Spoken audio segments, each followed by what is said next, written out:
Hello, people of YouTube. Hi, I am American McGee, I'm Martin. and this is Lulu. Lulu. Lulu decided she wanted to be with us today because I think she's not actually feeling very well. We think she's got some sort of intestinal blockage going on. Something up her butt. Yeah, well, she's a little low energy, but I guess that's good for being on camera.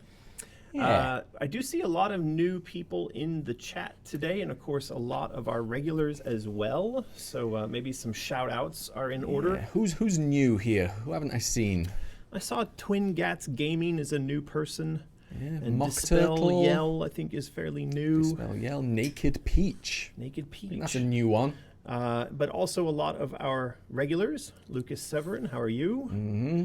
Courtney's here. Wendy J is there. Felipe. Oh.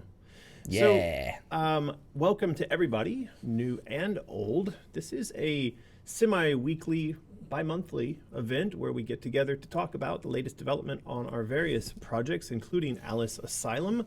We will be looking at some new art and story today. This is Lulu, and she's that's done. That's done. That's finished. Probably covered in fur now. So yeah, we are going to be doing a review of all the new things, and we'll also go through your questions and comments, which we've collected over on Patreon. There will be prizes today. And lag, apparently. What do you have in store for prizes? We're doing a mishmash today, assuming you can hear us. We're doing an Out of the Woods game. Out of the Woods game. That's Yep. this. That's that. An Art of Alice Otherlands book. That is this Art of Alice Otherlands That's book. that. There you go. A what do we call this necklace set? The alchemy. The alchemy necklace. Key necklaces. Yeah. That's that. And finally, the final prize, assuming we make it that far, is the Cheshire Kitten plush set. Now, we have to be clear that this is not yet shipping. These other three things we can actually throw in boxes and send out to you today, but the Cheshire Kitten won't start shipping until September. Mid to late September. Something like that. So if you win that today, you're just going to get your name on a list, and then we'll send it out when the date arrives, but probably we'll forget, and then you'll have to email us and be like, hey, I won that prize, but you haven't sent it yet. What's wrong with you guys? So yeah, that's what we're going to be doing today. Indeed, we will. I was thinking, because there's a lot of new people, we shouldn't just jump right into art review, should we? Give a little recap. Okay, I'm American, that's Martin.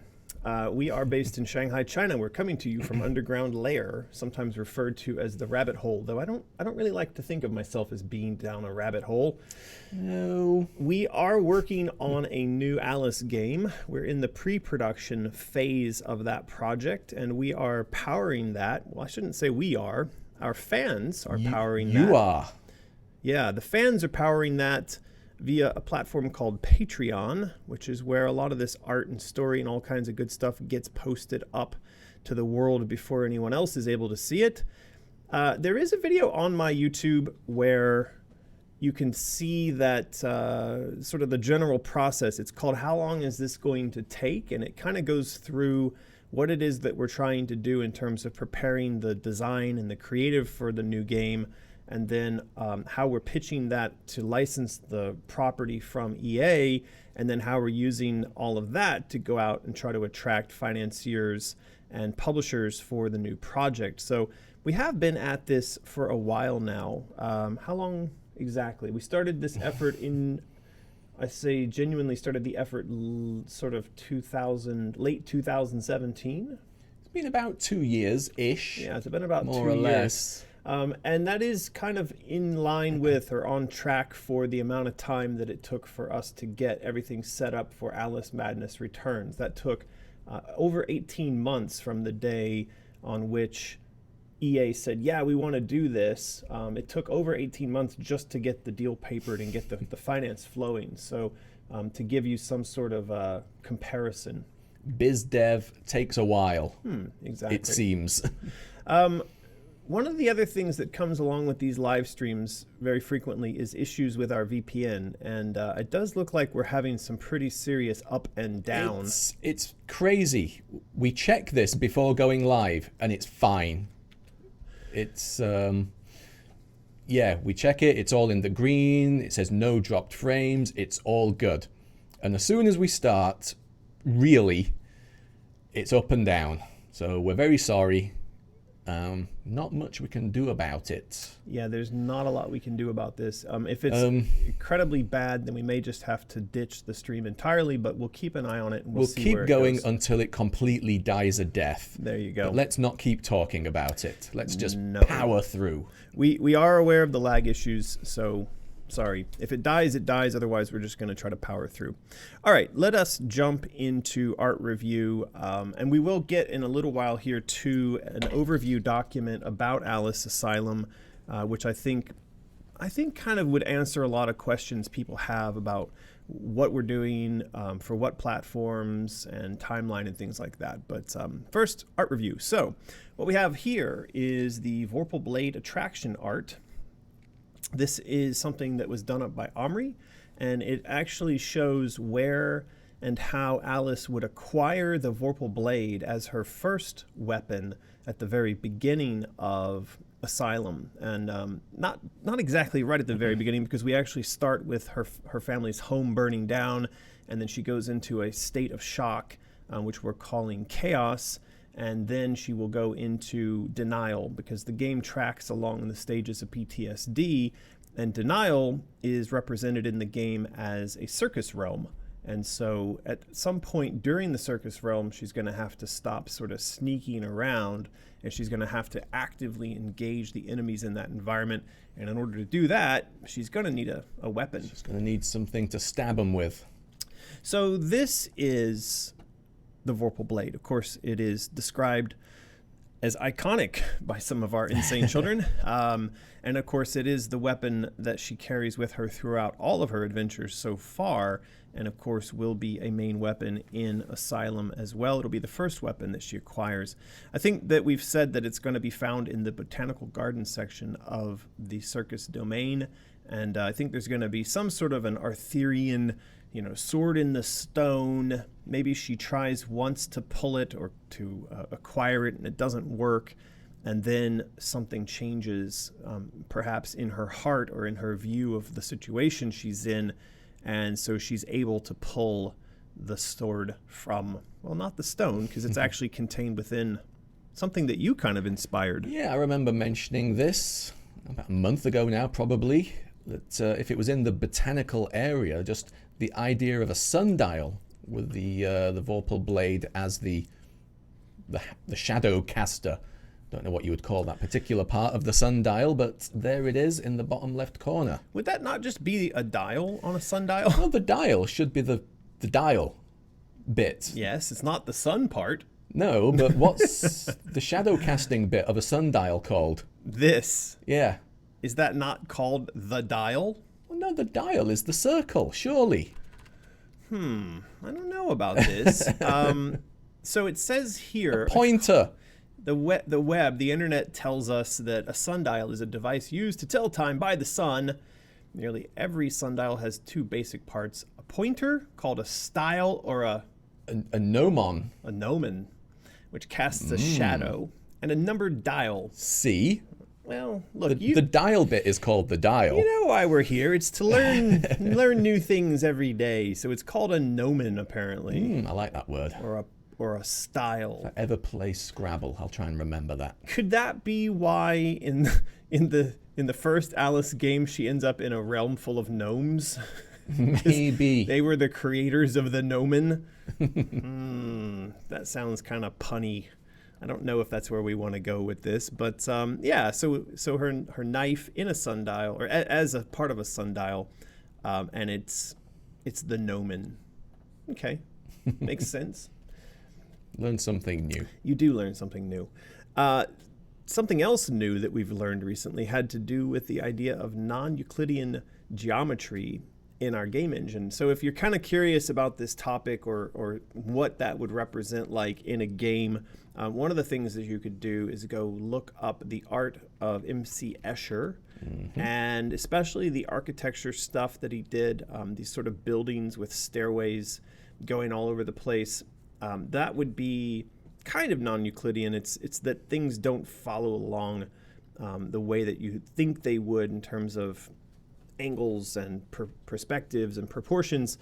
So we've found that there are people out there working on game engine rendering systems which would allow for this sort of stuff to be done in engine, and that the player would transform around the environment in a way that makes sense when you're looking at nonsensical geometry.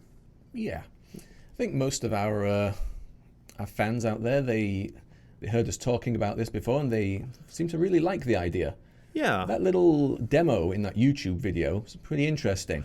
So it's up on our Patreon, actually. I think I posted it up a few weeks ago. I can't remember which post it was. Let's see if I can find it here really quick. It is an interesting video to watch. If you go over to our Patreon and you scroll back a little ways, you'll find... Quite a ways. There it is. Hey. So there's a video posted, and it's embedded into this particular post called Non-Euclidean Worlds, and it explains how the player in one of these engines would move around. I've been working on a rendering engine for... Let me mute him. So basically, like, he's got here a hallway that appears on the outside to be short, but, or long, and then passing through it is actually very short. Witchcraft, magic, the work of the devil. So yeah, this is the kind of thing that we're looking at. Anyway, if you dig into some of that, you'll see why our artists are now working on images that look like this, because this is Omri's attempt at one of the hallways, which was shown in that demo video, where if you looked to the right of the pillar, what you saw down the hall was different from what you looked to the left of the pillar. I like that bit. You have to go and watch the video to fully understand what I'm talking about, but it is the kind of thing that would be perfectly at home in a wonderland, right? In a magical universe, especially when you have statements, from the characters in Wonderland about how you've got to, say, for instance, keep running just to stand still. I think having that type of thing represented visually and architecturally in our game would be the fulfillment of what's in the written word. It'd be pretty cool. I think so. But would people think there was like a bug in the game, perhaps? I hope so. If they went one way and they saw something and they thought, well, I'll just go back and check the other direction, and it couldn't possibly have made sense, are they going to be like, oh, did I just break something? Did I just warp? What? But I think if that's the feeling we want them to have. Yeah, and I think if we established that early on, I get what you're saying. You could become quite frustrated with the game because you'd think that it's not fair, it's not following any form of rules, and that, hey, if I press this button, I ought to get this result. But if early on we explain to the player that there will be instances where the rules no longer apply, or that there not being rules is the rule, then maybe they wouldn't be so upset about it. Yeah, if it was kind of mentioned casually the first time you see it, and the first time you see it, it's not such a massive sort of like departure from reality. Just ease them in. Yeah. Whew. This our bit rate is just all over the place. It's all over. So yeah, this was another attempt to render what that might look like in terms of artwork. I think that this is kind of a rose garden. I mean, we showed this last week. We showed the maze, the hedge maze.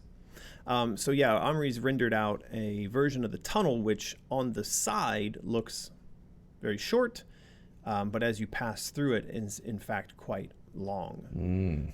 So he was suggesting that in order to communicate to the player that, hey, we're twisting the rules here, these would always be sort of standardized in their presentation. Right. So every time you saw this, you'd know, like, oh, hey, that's one of those things that look short but's actually long. I don't know that we want to signal to the player so explicitly. Like weird stuff's happening here. Yeah. Yeah, I don't know. I'm not sure. We have a super chat from Wendy J. Thank you very much. Shouldn't the Vorpal blade be clean, no blood, since it's never been used?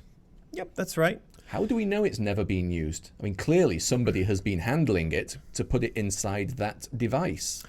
Well, I think we have to accept that the entire world through which we're traveling is all a representation of Alice's psyche.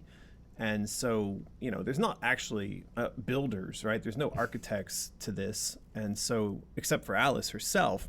So I think the question would be, do we believe that Alice's mind would have bloodied this up before putting it within this, you know, this is her subconscious at work here, right? Yeah. Could be that it's bloody because it's sort of communicating the transition from childhood into maturity, you know, that she's got to pick this thing up, and it is in fact horrifying. Like, it represents a transition to violence that this little girl has up to this point perhaps resisted. So I think we have a question, a good question there. I mean, Wendy brings up a very good point, but I don't know. You could answer it as, yep, you're right, it should be clean. You could also answer it as, well, what does it say if it's not? So either way, it could be MacGuffined. Well, it could be a part of a story, right? It could be part of the narrative. So, Okay. So yeah, I do see a couple people mentioning lag and that it's putting them behind the actual chat. One thing to keep in mind is that all of the lag is coming from our side here in China, and it is a function of the Great Firewall, which we have to get out past in order to broadcast on YouTube. And that means that what we're seeing is that our broadcast is being delayed. So our reaction to what you, or you're seeing what we're reacting to in the chat is going to come through quite delayed. It's quite disappointing because the last stream we did was really good. It was really solid the last time. Well, we should have done a reboot before we started up today.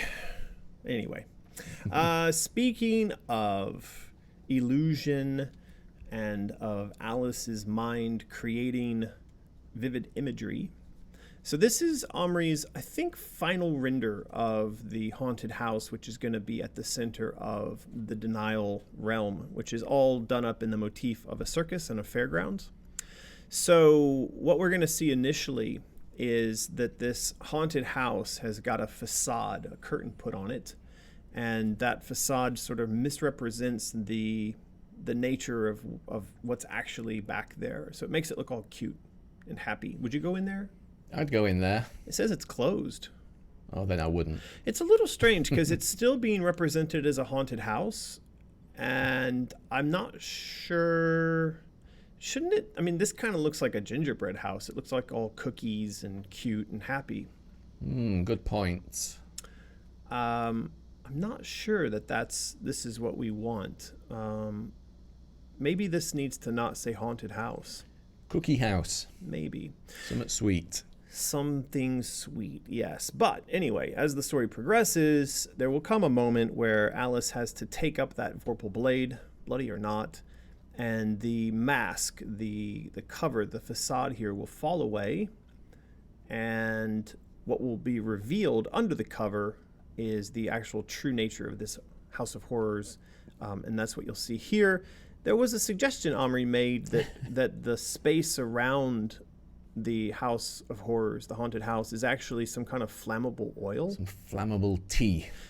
And that it is set on fire and it burns away the facade. Now, I actually think this is a brilliant bit of symbolism because, of course, it is the fire which kills her family, which burns away the facade of her innocence and, you know, pushes her from childhood into adulthood. And so I think that wrapping that up, this transition to the next phase of her trauma, which is going to be anger, doing that in fire is actually a pretty cool idea. I do like that idea. Yeah. You can imagine a nice little set piece, a little cut scene where perhaps she's something's been set in motion with fire and she's on the teacup ready to go through the sort of pleasant looking bit, but it catches fire before she gets there. Exactly. Then she's like, oh my god, I'm going into a scary old house. Something like that. Could be cool. I think so. Ooh, super chat. A new one. Just making sure this isn't one of those weird names that makes you say something silly. He's not around, our friend Mike. Yeah. Yeah. So Putsy Monksford. Okay. Thank you for the super chat. I think the idea of rules no longer applying throughout would work as long as it's explained. It'd be pretty damn cool too. Yeah, like we said, as long as you kind of eased into it, you don't think the game's broken in any way. But yeah, not always signposted, like we said. You know, this bit's weird. Keep your eye out. Yeah, it's going to be tough. I mean, one of the things that we as gamers do maintain an expectation for is consistent behavior from the game. And, you know, the first time that you walk up to an object in a game that you've been trained to press a certain button to get a certain result and it doesn't work, you know, your initial reaction is frustration. Why isn't this working, right? And you kind of have to, maybe if you have to bump your player character around in the environment to get lined up just right and you press it. And those kind of experiences, they can also lead to an issue where the first or second time that a player misses the cues that they're supposed to do something, they'll actually give up and they won't go back to try it again. And I've seen this when we've done play testing on games where there's an action or a behavior, a button press that you desperately want the player to engage with, but because of a bug or because of something else, usually not the player's fault, they'll go and they'll press that and the result doesn't happen. They might try one more time, but after the second attempt, they will just assume that, hey, that's not what that's for, right? And so you'll get this problem where they will never return again to try that particular behavior. Right. So when you have a world that operates on the principle of inconsistent rules, and you have gamers who've been taught over and over and over again to expect consistency from the behavior of their games, when you start violating that expectation, you could get really unwanted behavior out of the player. So damn. Yeah, it's something to be concerned about. So we'll see. It is. I'm sure it can be avoided. Yeah, we'll see. Alrighty. So what else is going on in the chat? Did we miss anything? It's kind of hard to tell. It's so far behind. It's pretty badly lagged, yeah. Where are we in terms of art review? So this was another of the hallways. Now, I think this one's good because what this does is, and this was shown in that non-Euclidean video that we shared over on Patreon. If you go to watch the video, you'll see that the character Large, you would not think that these drawings came from the guy who's producing all this amazing art for us, but in fact, so this is the representation of a hallway which, as you walk through it, actually shrinks you. And so, obviously here you start off. This is supposed to be normal body, but it looks quite stretched. Regular legs. Regular. He doesn't. He's he doesn't got have regular legs. Stretched body, regular legs. He's got baby legs. So yeah, he starts off, or she, or starts off here and traverses this distance, and as that distance is covered, the character shrinks. And so having this, and especially where you've said to the player, hey, this is one of those shrinking tubes, but it's also a growing tube. Mm-hmm. It's a growing hall. So if you were to start off small and try to go this way, then yeah, you would actually be made bigger. So anyway, doing that and sign marking, so communicating to the player that, hey, yeah, this is one of those shrink grow tunnels, I think it could work, because then you know what you're going to get out of this. Yeah. My only concern is that trying to fit these things into the environment throughout all of the disparate environments that we're going to build, because everything's got very different themes. I don't know. I mean, it might just kind of feel like weird phone booths that have been set on the corners of the city, right? Yeah. It reminded me of that bit in the video as well. It's pretty good. He keeps going through it, doesn't he? Getting smaller and smaller. That Yeah. would probably have to be mitigated somehow. But, yeah. Another super chat from Twin Gats Gaming. Thank you for that. Your work has inspired me for 19 years. Yeah. Just saying.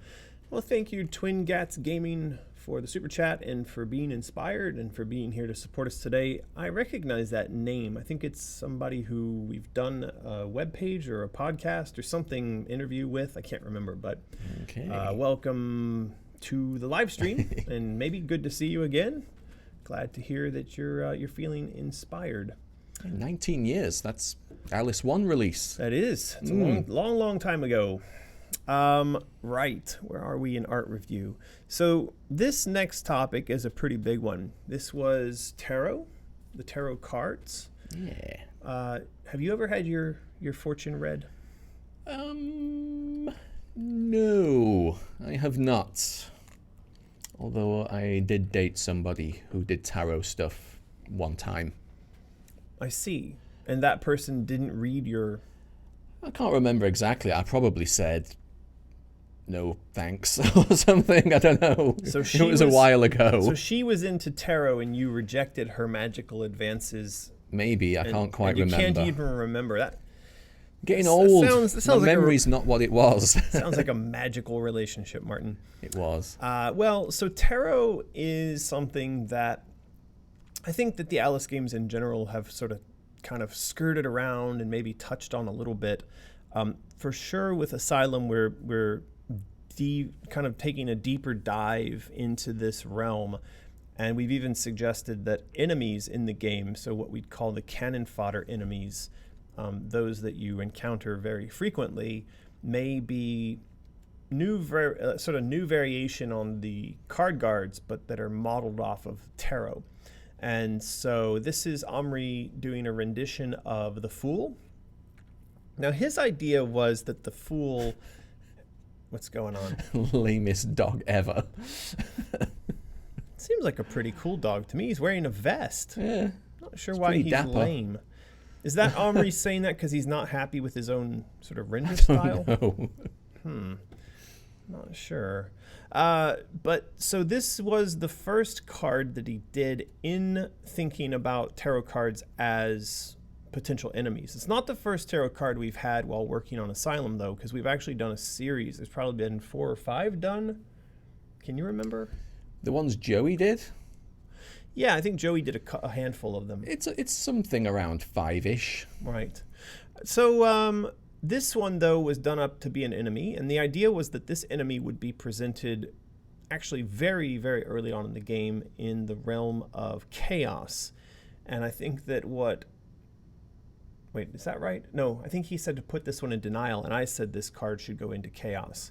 And his idea for it being in denial had to do with the fact that he was kicking off the introduction of these cards as enemies at the first place where we could fight them. And I came back to him and I said, hey, look, we've been talking about the idea that the moon is somewhere in denial. It's flying around overhead. And in the tarot realm, the moon and its shadows actually is the representation of sort of subterfuge and denial, of mystery, of masking of true intentions. And so I said to him, maybe the character for denial, the card, should be the moon card, and the Fool, who's the one who steps over a cliff into chaos, that should be the card that we present first and foremost in the game as representing Alice stepping into this particular adventure. Okay, makes sense. Yeah, it does if you're into this stuff. Now, there's a lot of this kind of stuff of the layers of meaning between the tarot cards and alchemy and the planets as they're represented in the game and the orbits of the stages of trauma and all of this stuff that we are writing into the story and building into the world itself for Asylum. I don't know. I think a lot of people, they sense the depth, but they don't have to do a deep dive into it in order to enjoy the game. They know something's there, but they don't have to fully understand it. Exactly. Right. Yeah. A couple of people in the chat saying, like, do we have to fight the dogs? I don't want to hurt dogs. Oh, no. No, we wouldn't be fighting the dogs or hurting the dogs. So in that card, if you look at the original, like I think this is the Rider Waite, I can't remember how to pronounce that, but the sort of traditional interpretation of the Fool in tarot, you'll see that there's a dog kind of at his heels. And Right. I believe that the concept is that the dog is sort of trying to warn the Fool not to walk over the cliff. But of course, the Fool being the Fool ignores that. And so what I had said to Omri was, let's present this character as Alice, and let's have the Cheshire Cat as the dogs. And what we'd see perhaps is Alice preparing to step over the cliff, and the Cheshire Cat here in the background. But being the Cheshire Cat, he's like, whatever. You want to walk over a cliff, you walk over a cliff. That's none of my business. What you want. Exactly. But yeah, we will not be harming dogs. I don't like attacking animals in games recently. I don't either. Even in Days Gone, I didn't like it. I really don't enjoy killing animals in games. And, this has come up recently. Obviously, there's some talk about violence in games, how it portrays, how it then is related to real world violence, which I'm not a fan of that theory. But I do think that there is a lot of pretty sensational violence in games, real world types of themes of gunning people down.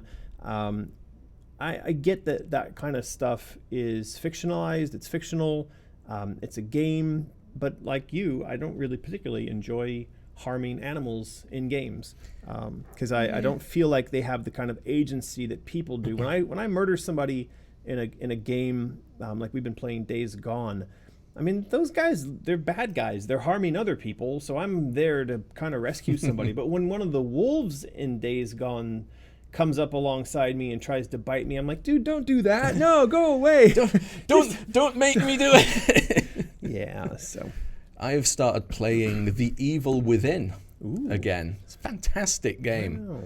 And yeah, there's a bit that I just went through. There's sort of like a barn, and there's all sort of like murderers wandering around. But there's pigs in the barn as well. Oh. And I'm like, I think I could probably like stab one, but I don't want to. I'll just walk past them. I'll just go for the murderers. I don't know what it is. I think it's a recent thing with me.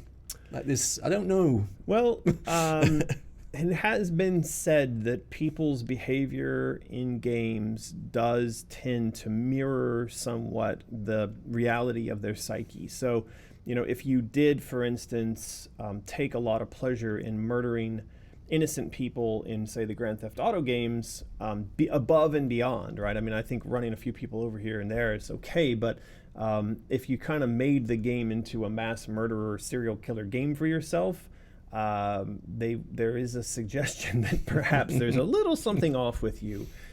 So yeah, we are coming up now on the half hour, so it is prize time. Well, we're at the half an hour. These guys are probably still 10 minutes in. This is true. From the lag. I think we're going to start off with Out of the Woods card Let's game. do an Out of the Woods. Is that right? Yeah. And I think we have a trivia, or I should say a super chat question for you. If you don't know how this works, Nightbot, which is the bot that's spamming you with all kinds of stuff in the chat there, although I haven't seen Nightbot in a while. There it is. It is the one that chooses who wins the prizes, but in order to be eligible, you have to say something in the chat. So we ask everyone to please spam up the chat, and I'll ask the question you can answer in order to do that. Would you even kill dogs in a game for no reason? For no reason. For no reason. Yes or no, would you like to kill dogs in a game? No. I'd be curious. I think Full stop. No is the answer for me. Like I said, I only killed the animals in Days Gone that were trying to eat me. Anything that just stayed out of my way, I just let it stay out of my way. You're saying they started it. Yeah. Yeah. It's cause and effect. You brought this on yourself, wolf. Are you aware on Twitter there's a kind of a meme Twitter account called Can You Pet the Dog? It's got about 300,000 followers. And what it does is it goes through all of the dogs in all of the games and asks whether or not you can pet them. And it's quite cute because actually a lot of developers who then have their games featured in here will go back and actually enable dog petting. Hey, there's a pig. Feed the pig.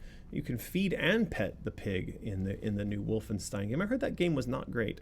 So yeah, it looks like there's a lot of games in which you can pet the dog, and I think that's very sweet. Yeah. Yeah. Ooh, we have a super chat just rolled in from Terrestrial Angel. Wow, it's thank another new you. one. Hello, welcome. Will there ever be an Alice tarot deck or oracle? Yeah, well, that is something that we're working on, and we have talked about for quite a while. So I don't have the art here easy to pull up, but we have done quite a few cards that are related to tarot. And we're also talking about having in the game itself, this is Pris Witless, Madame Priscilla, but she's been recast in the role of a fortune teller. And so this will be another introduction to or reinforcement of the tarot theme. And so you will be able to go to her, and she is going to lay out for you your tarot cards, and that's going to, again, align with Alice's journey through this particular story of trauma and how each of these cards is linked to a distinct stage. So yeah, at the end of all of this, once we've got the game underway and we've defined all the stages and the cards, we will produce artwork, and we have had tons of our insane children say, please make actual tarot cards. And so yes, that is in the plan. It is indeed. Lots of the spam has started. Lots of response to no. Oh Hell no, got some yeses. There's just a bunch of hell no's and no's. Anyway, thank you, Terrestrial Angel, for that super chat. And yes, I do think we will be doing the tarot deck, and there will apparently be no dog violence in the tarot deck. I think this is a fairly universal response. Apart from those that said yes. Wendy says, even Martin, who would kick a dog if it was angry.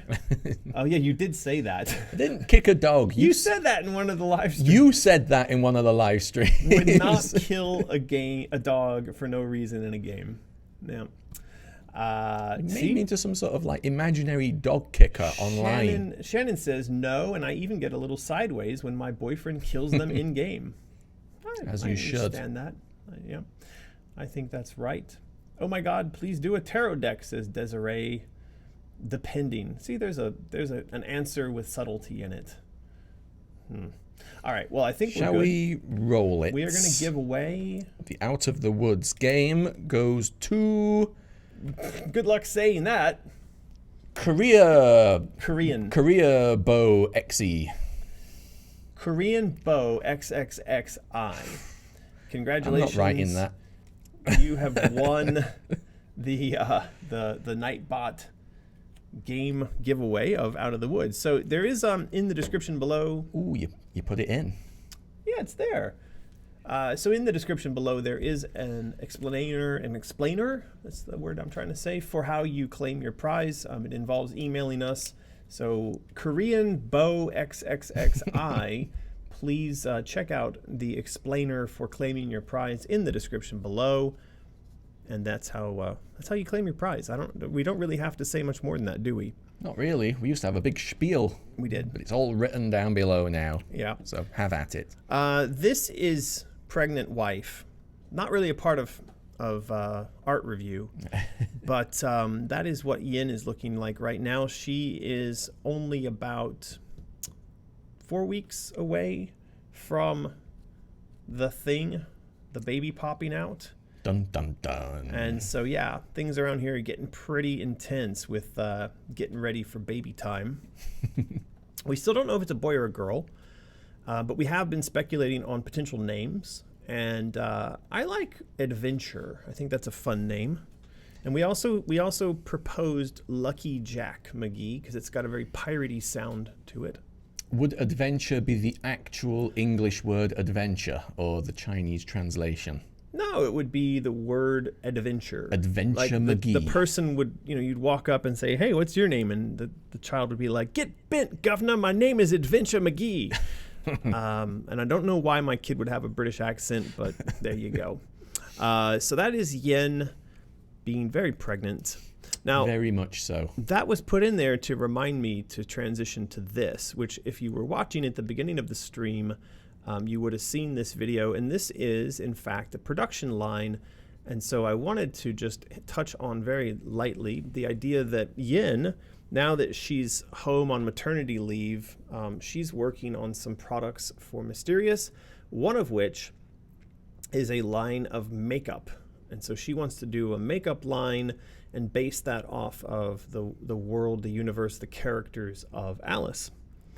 Part of the reason is that we've got a lot of cosplayer fans out there, and they do really incredible work with their costumes and their makeup. And we thought, hey, wouldn't it be cool to work on something where they can use it, but they can also rep it, they can kind of market it, and perhaps we can even come up with some sort of a process whereby they profit from the promotion of this type of product. Yep. Yeah, so we went to this factory and we saw where they make the makeup sausage. And yeah, when you posted this up on Patreon, one of the updates, it got a super positive response. Yes.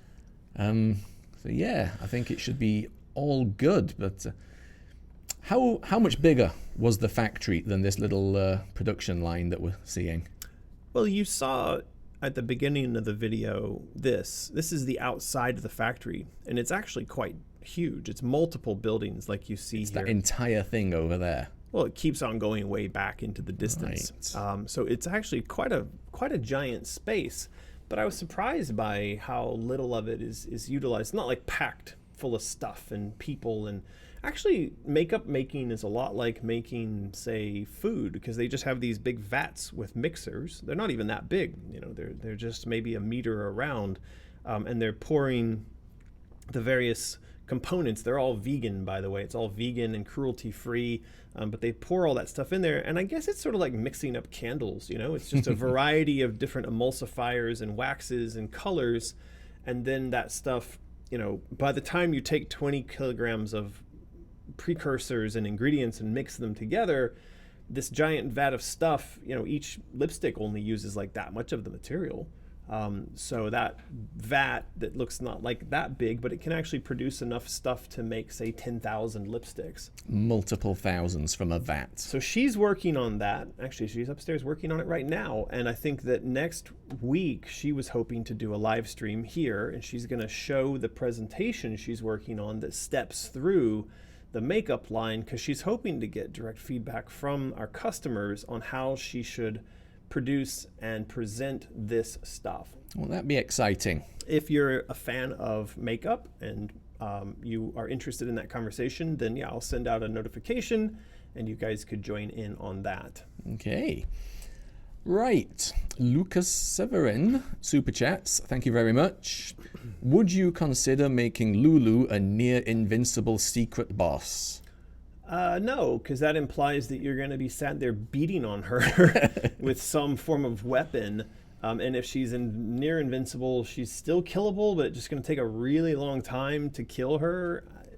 Do I kind of remember, maybe I'm remembering wrong, you said you didn't really want to put her in the game in a sort of like a really prominent way. It's too, I mean, maybe if she was like, you sort of dog down an alley, but having Lulu as an actual main part of the game seems a bit off for some reason. Yeah, maybe. I don't know. I don't usually try to... I don't have these thoughts about the games having references to us, the creators, or our pets or stuff in there. I always feel like that's kind of bad form. Right. I mean, we did it in Out of the Woods, actually, one of the cards, but we didn't ask for that, did we? No. They made the card, and there was like a Boston Terrier looking thing in it. It looks a lot like Lulu. We don't even know if ultimately it was like that on purpose. But anyway, Lulu kind of ended up in Out of the Woods on one of the cards. So yeah, but anyway, answer your question, Lucas, no, I'd prefer to keep my dog out of the game. And I'd especially prefer to keep her away from people who want to beat on her endlessly, because she's essentially undefeatable. What else have we got going on here? Art review. So this was Omri's rendition of the area in which you might find that Vorpal blade dispensing kind of location. So this was in kind of a riff off of Joey's botanical garden. So you'd have to go back over to, I think that's up on Patreon as well, where Joey did the sketch of the botanical garden. Let's see if I can scroll around here. Probably way back. It's pretty far back. But yeah, if you want to see that, head over to Patreon. I don't have it easily accessible in a folder here. No. But yeah, so this is going to be the place where you would grab the Vorpal blade. Again, this is all within the realm of denial, which is the second phase of the second area of the game that she enters into. And we had originally said that perhaps in denial she was only going to be able to stealth around, but we've since then decided to give her a weapon so that we don't spend hours just sneaking all the time. Yeah, you got to be careful at the beginning of a game that you don't give the wrong impression of what the whole game's going to be like. So don't have, hours and hours of no combat and sneaking. Yeah. Exactly. There's a couple of comments going on here about testing of makeup. So I know this is actually a big topic, and this is something that I brought up with Yen before we even started this process. Because, and I said this to Yen, I think she's unaware of the politics and the concerns that surround products and product development in general. In places like the US, different here in China, as many of you know. And so people are saying things here about, but in China, it's required by law to test makeup on animals. That is not true. There is no weird. There is no law in China that you must test your makeup on animals. And I think also it's important to note that the factory that we're going to visit there, they work with almost exclusively foreign entities. So as you saw on the production line, like for instance, the brand Guess was featured, but I think there's a couple others we were asked not to highlight because they've not yet released those to the market yet. So we were seeing the production of stuff that's not yet for sale, and they said, please don't highlight that in your video. Yes, there's another one. Somebody else thought it was law. Where's this coming from? Yeah, I'm not sure, but I know that, where we went and the people we've been talking to, because I explicitly stressed this, we must be vegan, we must be cruelty-free. There was a not Kim Kardashian, there was another line there. Anyway, everything's plastered with this. And then so we actually sat them down, we talked to them about it, we asked them about how they do their testing. And yeah, there was no animal testing. And all of the things that are being produced there are by companies that are in the West that are all marking this as 100% cruelty-free and vegan and you name it. So yeah. Yay. Here someone has said, this month Chinese authorities announced post-market animal testing would no longer be a requirement in the finished domestic or imported cosmetic products. There you go. Okay. So no testing. Okay. Good to know. Good to know. But these are the kind of questions to bring along to the live stream next week when Yen presents the presentation that she's currently working on. So if you're interested in that kind of stuff and you have those kind of concerns, bring them to that. I can ask her to also get a more formal response from the factory we're talking to about answering that question. So there you go. All right. Art review. So this is what we started off. This is kind of the cover image for today's live stream. And this is related to, and I think we'll just jump now into what we've been working on these last couple of weeks. And that is, if I can find it, this presentation. Actually, so if you've not joined us before, this is a good day to do it because this will step us through what it is we've been putting all of our efforts towards. So this is the cover page for, I don't know, I guess you could call this a product brief. Sounds about right. So the product brief was something that was recently requested of us to produce for one of our potential financiers / publishers. In other words, this is a group we're talking to who are interested in funding the development of this game and then going on to publish it. Now, games like this are going to usually cost somewhere between $20 and $30 million US to produce, and they usually take about 2 years to make. So that's been part of the challenge or the effort that has been in front of us as a development team for the last year plus, is securing that financing. What we're doing with EA is securing a license to be able to go and make a game and make merchandise. And those talks have gone along quite well. But at the end of the day, we still have to go out and find somebody willing to give us the $20 to $30 million required to actually build the game. And so one of those groups that we've been talking to recently said, hey, everything's looking really great, but could you build for us an executive summary that we can show to people who perhaps don't know that much about Alice and the kind of game you want to build? And so that's what this document is. It's a response to that request. And we actually wrote it out here. I thought this was a bit insulting, but funny at the same time, because it says right up front, assume that the reader has never played or researched the previous Alice games. That's in there because I actually find it kind of unusual that if you're going to spend $20 or $30 million to see something developed, that you wouldn't have some sense of what the first two games were and who the audience might be. And I don't know, like what the story, I mean, because we've been pretty open about what we're building here. Yeah, I guess at a certain point up the ladder, the bigwigs in most big companies might not even be a fan of the product of that company. They're just business manager people. Yeah, I suppose.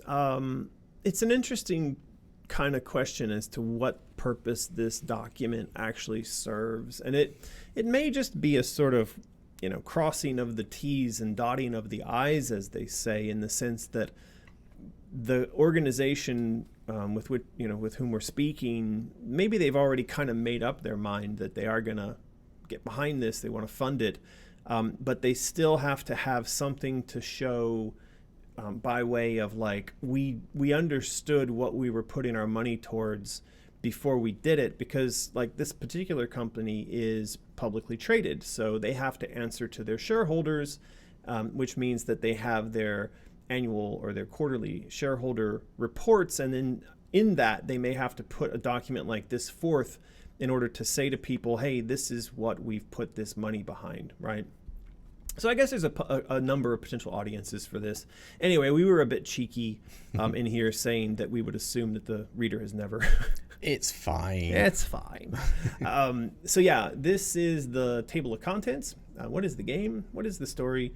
What is the game loop? The session length, the production plan, tech decisions, and the target price points. Now, this document actually started off as a simple Microsoft Word document. And then we put that to Alex, who produced a kind of rough draft with some art. And then we put that in front of our Insane Children. Yep. And the Insane Children provided a tremendous amount of really good feedback during one of our weekly. They did. Yeah. On Tuesday, kind of did a thorough look at this document, got a lot of great feedback, made a lot of notes, and this document is looking much, much better than the original document. Yeah, so we got feedback from the Insane Children. They did a good job. I'm always impressed with the kind of smarts and the perspective that they bring to these conversations. Because, I think this process, a crowd design process, that's one of the beauties of it, is that it does bring multiple very different perspectives to the conversation, and we got some really good feedback. So on the first page here, we do a pretty simple description of what is the game. Obviously, it's the third game in the series, and it is going to be developed for PCs and consoles. Now, this question gets asked all the time, to death, and people want to know, oh, what console, what development, what platforms? And I mean, we even have people pushing us to release it on like Xbox 360. Yeah, we occasionally get people asking about the 360 and the PS3. And it's like, no, you're pushing it. Yeah. And this is perfect timing because here in the chat, Cherry Stone sends us Canadian $5. Thank you for that. Thank you. And asks one of these questions that gets asked all the freaking time. Let's answer it again. What is the question, Martin? Will you ever consider a remake of the first two games if Asylum goes well? Sorry if this has been asked before. Cherry, not only has that been asked before, it's been asked so much that the IPCC, the International Body on Global Warming Carbon Emissions, has made it a point to suggest that we should all stop asking this question because of the massive amount of carbon dioxide that's produced in the asking of it, and in the electricity required to power the computer as you type this question. So you should feel bad. It's literally destroying the planet is how often this question has been asked. But it's very convenient timing because we are at that point in the presentation. So the answer is, it is our sincere hope, it is our desire, very strong desire, to do, I wouldn't call it a remake, but it may be something along the lines of a remaster or a port of the first two games, and then to bundle those together with Asylum. So my hope, very strong hope, I can't promise right now because we're still too early, but my strong hope or strong desire is that when Asylum is launched, it is done so, maybe not in the same box, but at least there's some way for you to acquire a bundle so you could play the first and the second and the third all on the same platform, all back to back. So that is, yes, we are considering that, probably not a remake, but yes, for a remaster or a port. Do we have a FAQ about that? We do, and we're going to upload it very soon. Speaking of which, maybe below this YouTube video, if you like, we are doing a FAQ series now, doing a series of little mini 3-ish minute long videos where we answer frequently asked questions. Hence facts. Hence facts. So yeah, we've got about another 3 or 4 videos lined up we've already recorded. But yeah, we could always do with some more questions. Send them along. We'll record a video with the answer. And yeah, I quite like doing those. I enjoyed doing those last week. Yeah, I think it's good to do them, and I think that I would like to have a bit.ly link that goes to this folder from now on. And then, so we actually, to answer your question again, Cherry, we do actually have a video response to your question recorded. We just haven't put it in here. We haven't uploaded it yet. So we're going to do that. As Martin would say, put it in. Greg, har.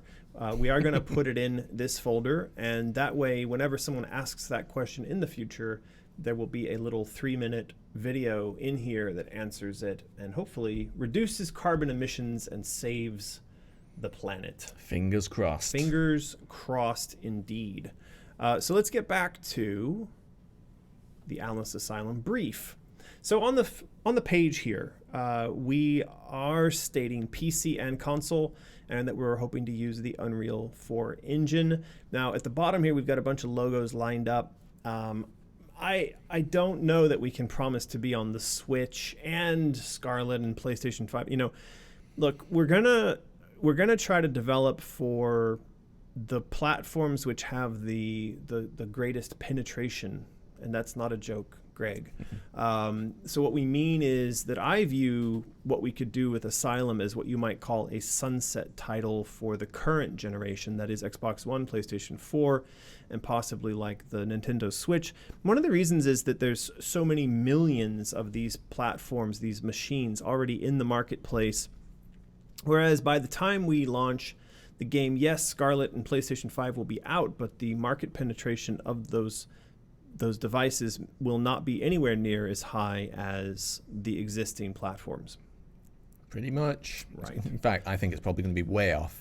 Yeah, it's going to be way off. And that does bring us up to the question of when do we expect the game to launch? And so this is all dependent on when we get our funding, but our current development plans essentially ask for the same amount of time that we had, say, on Alice Madness Returns, which was around 2 years. So 24 to say 28 months of core development on the game. But if you look at what we did with Madness Returns, it took us nearly 2 years just to get the deal done and the financing flowing before we then went on and spent 2 years making the game. So, from where we are right now, maybe we actually get a deal done by the start of 2020. That's next year, yeah, 2020. So then we're looking at 2022 plus 6 months, or maybe plus a year before this product is on the market. And of course, that is, I think they're saying that that's when Scarlet would have been out for about a year. Well, it's both of the next consoles are supposed to be out by holidays 2020. Right. So work it out from there. It's something like that. But so that kind of gives you a sense of the timeline. It is that, right now we're still trying to work through securing the license from EA and the funding from a potential publisher, hence this document. And then once that funding starts to flow, we're going to do the process of developing the game, which you could imagine is going to take us anywhere from 24 to 30 months from that point to the launch of the title. So I'm seeing Connor having to say to Cherry that it's our sense of humor. They live in China. They are used to more serious humor. I hope we didn't offend anybody. I'm not. We were a tiny bit mean to Cherry after that super chat. I was only trying to be kind of silly facetious because we're joshing.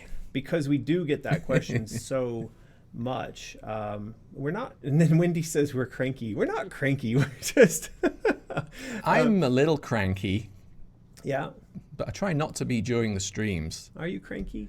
Yeah, I'm super grumpy usually. Oh.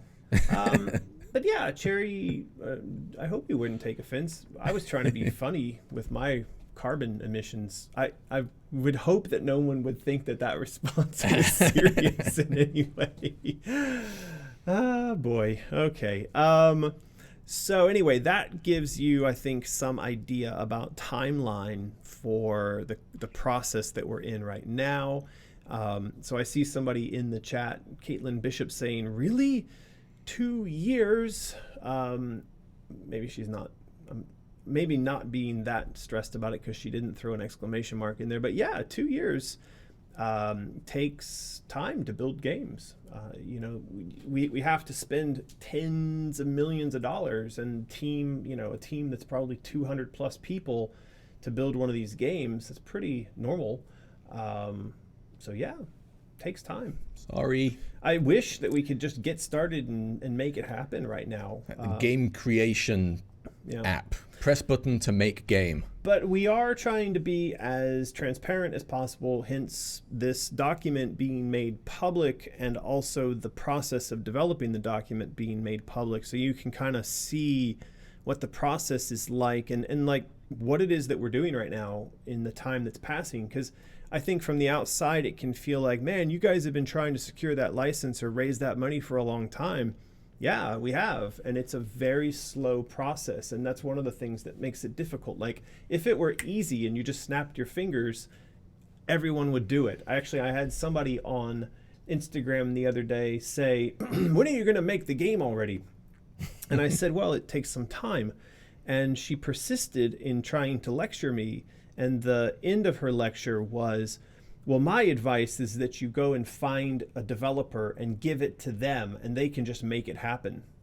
Why didn't you think of that? Why didn't I think of that? I mean, so I said, hey, that's a fantastic idea. If you could please point me in the direction of that very easy to find developer who's just sat there ready and waiting to build the game for us. It's got a team of people just twiddling their thumbs, waiting for a project. Yeah, oh, look, there's American. He's got a game for us to make. Money? Do you have money for us to make the game? No? Okay. So, yeah. We do like being facetious. We do like being facetious. It's how we don't go crazy. Eternal CMO, it always buffers during an important answer. Oh, sorry. Thankfully, this stream catches up where it left off. Oh. Yeah. Sorry for the buffering. Yeah. So, Shannon Carey asks a question. Shall we do another prize? We should, but Shannon's asking, do you think the crowd design approach will reduce the 2-year development projection? No, because crowd design is focused around, the story, the design. It's focused around involving you, the fans, in some of the decisions we're making about, who the enemies are, how the story is laid out, the kind of weapons she carries. But the design stuff isn't where the bulk of your time gets spent or where the bulk of the money gets spent. So take the development on Alice Madness Returns as an example. The total budget to develop that game was around 10 million US dollars. The bulk of the money that we spent towards developing the game and the time that we spent to build the game went towards art asset production. Games are essentially what you could call asset tourism products. That is, that as you traverse the 3D space of a game, every single object you walk past had to be built in 3D and textured and probably animated as well. And the process of, say, building a 3D model and then texturing and animating it can take a person or a team of people weeks. You know, a main character in a traditional AAA video game could have a total investment in the character and the animations and in the effects and the skins of tens of thousands or even hundreds of thousands of dollars. So you have to think, like, when you're driving a character on a screen around inside of a game, you're driving a $100,000 vehicle. The tree you walked past in the game probably cost a couple $100. The other NPC enemy characters, thousands of dollars. The buildings that you're walking past, $1,000. Nothing in the game exists without somebody sitting down and making it. So when you think about how long it takes to build a game, it's not really the design that takes time. It's the building of the art assets. So, there you go. There you Such go. wisdom. Yes, we could do a contest now. Woo! Yes. What do you want to give away now? Let's do The Art of Alice Otherlands. So there you go. It's a book.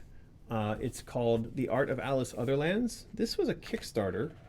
And there's actually links to the output from the Kickstarter in the description below this video. So if you're interested in grabbing like the animations or watching the videos or any of that kind of stuff, you can actually click on those links and it'll take you to all that information. So yeah, that was a Kickstarter we did a while back. We were going to do a series of films, animations, and we were trying to grab the film rights for this, but it turned out that the people who own the film rights are dicks. They're jerks. And they made that whole process very painful. So that's the prize. That is the prize. Do they have to spam a question? Of course they do. The question is, how are you? I don't know. I always draw a blank when it comes to asking a question. I could come up with something completely random. And then when I suggest like, that how many hippos could you fit in a 747? And when I suggest that you're not the best at coming up with these questions, I'm told by Wendy and Connor that I'm mean. So Next stream, I'm going to get some questions prepped. Okay.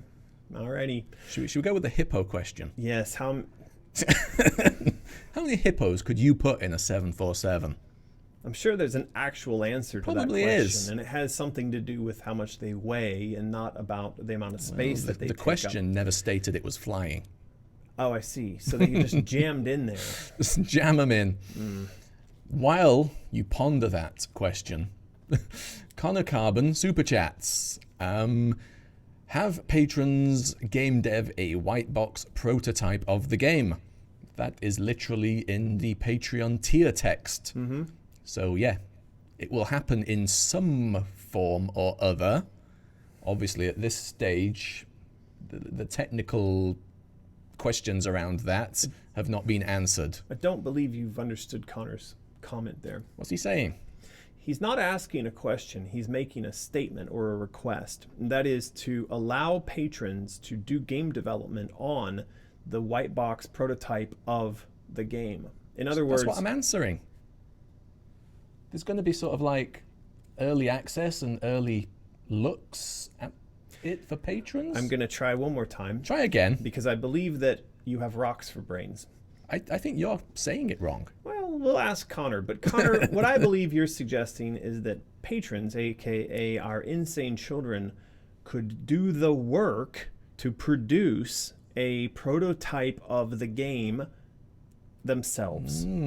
All right. Let's see if Rocks for Brains has caught up to that or not. That seems like an odd suggestion, though. Well, it is Connor. Yeah. He's got a sexy voice, but he does come up with some funny suggestions from time to time. So yes, we'll wait and see what Connor says, but we are being called meanies now. What did we do? Well, I'm mean, but this is how many 747s can be fit into a hippo, apparently. There's quite a range here. 50, 53, 4, 7. See, this is why I like Greg. He says, just because American is mean doesn't mean he's wrong. Correct. I should get a shirt that says that, Greg. Thank you for that. Actually, because I'm mean means I'm not wrong. Wait a second. Sucking up doesn't make Nightbot work in your favor. It'll be funny if Greg wins. Maybe it does. It might. So yeah, we've got basically 747 hippos in a 747. I don't think you could. Not sure about that either. No. All right, you ready? Yes. Here we go. Don't be Greg. Jubilant. Oof. Jubilant J. Okay. All right, so Jubilant J, you have won the Art of Alice Otherlands book, and in order to claim your prize, please do scroll down into the description below, read and follow the instructions for claiming your prize. Congratulations, Jubilant J. I thought that might be an icon from the video game Catherine, just because it's some sort of sheep, but I don't know. No idea. No idea. Alrighty. Okay, we're going to get back to review of this here brief document. Let me know if you see Carbon correcting your rocky brains business there. See, he's saying, let patrons make a prototype right now. There you go. There Seems you go. weird. It's an interesting idea, Connor. I think we can talk about it. I don't know, based on how I've seen these kinds of things go before, I don't know how much of what we produce would help us, would be usable. And also you have to keep in mind that if it was a white box prototype, perhaps, but it wouldn't do much to help us sell the idea, because publishers, financiers really want to see the lush, finished a vertical slice, which is exactly what we're going to get to describing in the document here. People want to see something that is representative of the final product. So let's talk about this, though, doing a white box. It's an interesting idea. How the hell would we do that, says One-Eyed Skull. Impossible, only in a dream. I'm not sure if this is about putting hippos in an airplane or about building a prototype. Who knows? But Wendy says, I will make that shirt. There you go. Okay, let's get back to reviewing our product brief. So I think we've discussed enough about potential platforms. We can now move on to, do you have any questions about platforms? Me personally? Or from the questions that I printed out? Well, you printed out and didn't bring over. Yes? No, I mean, I'm kind of on board with what we said earlier. I think it would be fantastic if we had the money and time to also do Project Scarlet and PlayStation 5. I think it could look amazing. But I think at the time of release, Xbox One and PS4 and PC would make the most sense. I think that's true, and I also think that the game could... I think that for both PlayStation 5 and Scarlet, they're supposed to be backwards compatible. And so whatever we developed could be made to run slightly better on those platforms. So it could potentially have, say on PlayStation 4, you've got frame rate locked at 30 frames a second. But if you go and run it on PlayStation 5, you could have 120 frames per second or something. So there are things we could do there to give the people with the new hardware incentive to buy the game. Yeah. All right, so moving on. What is the story? Well, it's another good one for people who've not joined us before. The story does revolve around a chapter in Alice's life prior to the fire. The prior fire. And nothing to do with Richard. So the idea here is that Alice is going to be 13 years old, and the story begins right after the fire and before the events of American McGee's Alice. At that point, she's aged quite a number of years. So where we're starting our story here, she's only 13 years old, and she's going to be dealing with the phases of PTSD, such as shock and denial, anger and bargaining. And then she's going to travel through those, of course, represented in traditional Wonderland style, and fight against the various rulers of those domains and basically work to defeat what threatens to destroy her. That was a quote from the Cheshire Cat. I think that was a quote from the Cheshire Cat. And so as with the previous games, she's going to wield toys as weapons. Of course, she'll have the Vorpal blade. She'll have a bunch of really cool dresses, and she's going to get all kinds of travel advice and battle, recommendations, battle strategies from the Cheshire Cat and the White Rabbit Plush. Yeah. So, yeah. There you go. Simple as. Pretty straightforward. I think, there's a lot more to the story, but what we're trying to do here is boil it all down to something that you could contain on a single page. And I think this does as good a job as is necessary for that goal. Oh, potential spoilers ahead. Are there? I don't know. Too late for that. We always forget to say that at the beginning of whatever we do. Now, this was another part of the request from this potential financier, was to describe the game loop. And actually, while we were doing this, we did have people asking us, what is the game loop? I mean, did you have a sense of what it is, the game loop? For me, it's just a rough description of essentially the type of game. Like what we have here. There's combat, there's exploration, there's puzzles, there's challenges. Had you ever heard this phrase before? Yeah.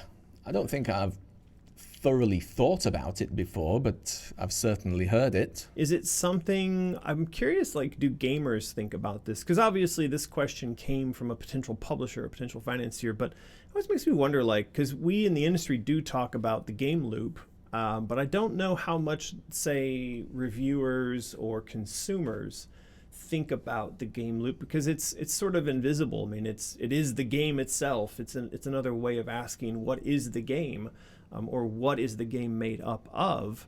And of course, I've seen this presented where narrative is in a list with combat, exploration, puzzles, and they're given percentages, so that you could understand how many more puzzles there might be in relation to, say, combat, which maybe isn't emphasized as much in a particular title.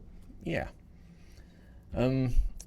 So I missed the first bit of that. I was looking at chat. But these percentages would be in this document, or you're talking about in-game as a sort of how much left to complete? You clearly missed what I said. I did. Sorry, I was distracted by chat. So what I said, which I don't think our listeners want me to repeat, was that I have seen this game loop presented in the past in other documents by other developers with percentage breakdowns of how much. It's sort of like an ingredients list, and it says this game has 20% combat and 25% puzzles and so forth. Now, I didn't do that. In fact, this time around, I decided explicitly not to do that because I didn't want to get into the argument, because I've actually been in that argument before, where someone has looked at our presentation for game loop and percentages and said, well, don't you think it should be 3% more horror? A whole 3%. Let's discuss that. And then I just think to myself,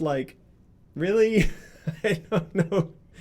Anyway. Some people, I read clients from hell. Yes. And there are some people in meetings that just want to say something so it looks like they're being paid to do a job. Yeah. Regardless of whether it makes sense or not. So instead of doing the percentages thing, this time I did a couple of bullet points where I tried to describe the other defining features of sort of the main points of what it would be like to play this game. And I try to distill those down into the things that when I'm playing a game stand out sort of most immediately.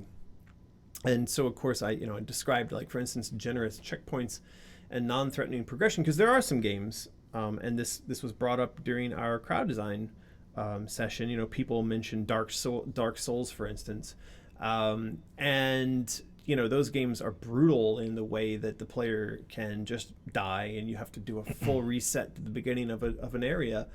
We wouldn't want to do that with an Alice game, because we do believe that there is a pretty wide ranging audience, you know, from people who are hardcore gamers to people who are mainly there for the story and the art.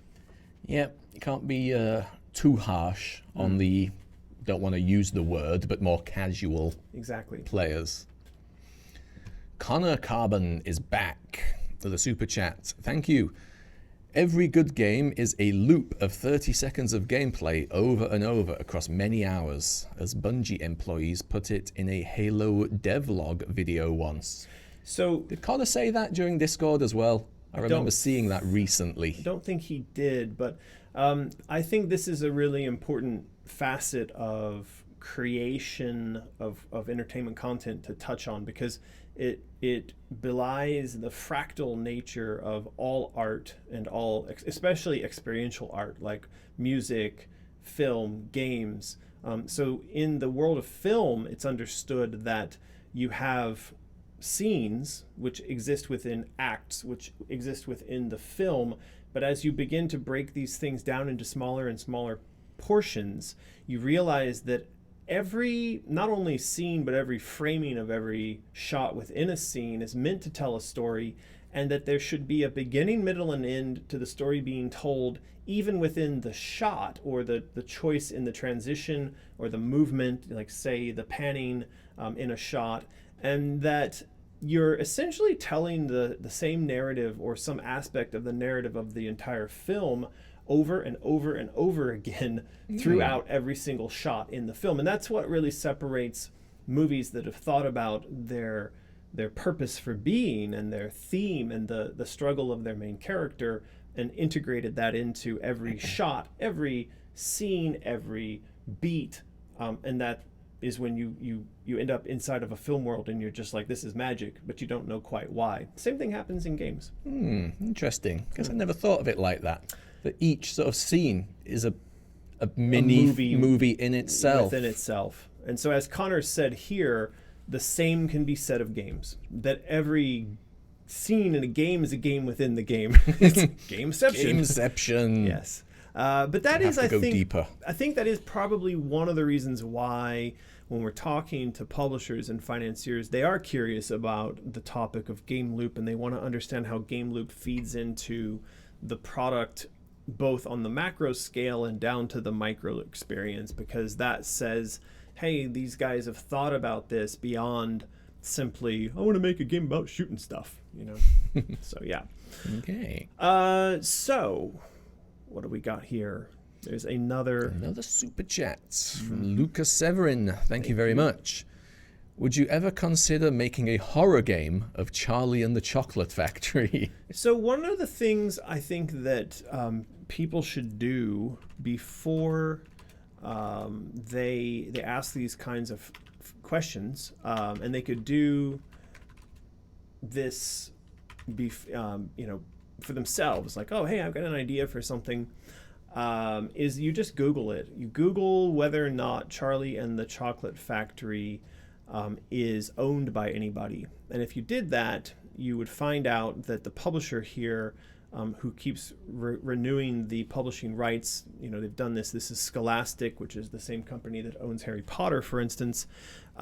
This is something that was created by Roald Dahl, and so the owner of this is going to be somebody who maintains a copyright, and they even have a thing here. They've got a page up on his website that says this all exists under copyright, and then how do you use this? And so you're supposed to write to them, even if you want to produce a play, and you got to write to them and say, hey, I want to do this. So it means you got to pay them a lot of money. Yep. So that's probably a no. So it's probably a no. I'm not a big fan of investing my time and energy into things that I don't have some sort of more direct control over, the ownership or the royalty streams or whatever from. I think also when you say here a horror game of, the people who own the rights to this would probably say, hey, we don't really want you turning Charlie into a horror game, right? Because they want to protect their IP in the way that it's viewed in the world. Yeah. Although there's like some YouTube videos out there, isn't there, about the sort of when they're on the sort of psychedelic tunnel ride and he's scaring the crap out of everyone. That's like one of the most intense moments in movie history. Right. It's very much not a children's movie. Yeah, it's pretty scary. But I haven't seen that in a while. Maybe I'll watch that. Yeah. Alice on Elm Street says, I understand that this would take up more time/money, but have you at all considered having multiple ways to solve a situation, like being able to go a puzzle route versus a combat route? I think that the idea that we would have multiple paths towards solving a particular obstacle, it could happen in some cases of some of the obstacles, but obviously it's not going to be every single one. I do like it when a game gives you sort of a front door approach to a challenge, or say taking out a camp of marauders in Gaze Dawn. Let's make Don't that. think I've played that. What would that be? Maybe that's not something for today's live stream. Anyway, Days Gone. but it would be funny because you could have a backdoor route in Gaze. Stop it. I'm sorry. Anyway, Alice on Elm Street, this really comes down to level and mission design, and there can be some of the missions which would give you that option, and there'd be some which would not. This is the reason why we seem serious and grumpy, because when we get silly, we're going to get demonetized on YouTube. So we have to constantly bite our tongues. Otherwise, we're going to get in trouble. Righty. Let's get back to this, because it seems like it's taking quite a while. It is. Are we nearly done on that? No. Oh my God. So yeah, we did describe here generous checkpoints and non-threatening progression. We're describing linear level design combined with exploration and discovery. Now, I wrote this out specifically to address any concerns there might be about us building an open world game, because I have said that I'd like us to have a kind of feeling of open worldness, and that there might be some, I don't know, like gameplay pastures that are programmatically created that you could go back and explore and possibly harvest, but those would be off the main route. They'd be away from the central road through the game. So I pointed this out, that yeah, it's a linear game, but it's got elements of exploration and discovery, and all of that is held together by a central hub, which would, I hope, give us a little bit of extra replayability, and each area is a self-contained world unto itself. In other words, when you're in the theme of denial, that is like an island floating in her psyche, and it's going to have very particular art style and character and presentation and even gameplay. It's just something we kind of did in Madness Returns. Yep. There is also going to be this sense of discovery. So that's like you go off the main path in order to find treasure, training, loot, magic. That's what I'm trying to write here, is sort of the central underpinning theme of what we're doing is curiosity and discovery.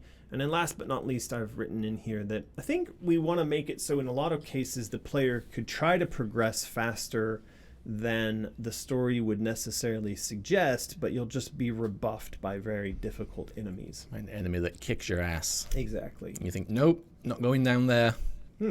Yeah. So, yeah, that brings us to the end of that first part of the presentation. Now, we did do a little bit of explaining about how we plan to produce at least the vertical slice. So the vertical slice is, again, like I said, it's the example of what the final product would look like, but it's a section that's lifted out of the final product that you might play for like 30 minutes or an hour, but it's supposed to provide the player a sense of what the final finished game would be like. And so this is normally done when a developer wants to show a publisher not only what the final game would look like, but also to prove their ability to produce the final game. And so what we're asking for here is fairly standard. That's a month to work on the precise definition of that area that we would produce, and then 6 months to deliver that vertical slice. And normally the delivery of a vertical slice is a gating event. In other words, you get to vertical slice, you deliver it, and the publisher looks at it, and then they will make a decision as to whether or not to continue funding you, because you may have turned in something poop, and they'll be like, hey, you guys really suck, we're not going to give you more money. Or they may say, this looks fantastic, here's more money, go make the rest of the game.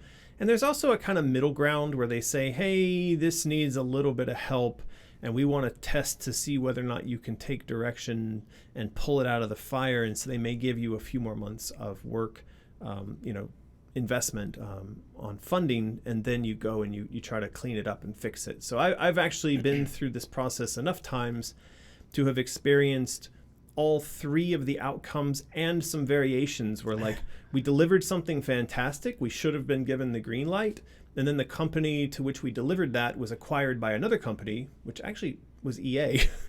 EA acquired a company that we were building a vertical slice for, and we basically got the green light, and then EA swooped in and acquired them, and then EA came around and said, yeah, no, we're not going to be doing this after all, we're going to give this to one of our internal teams.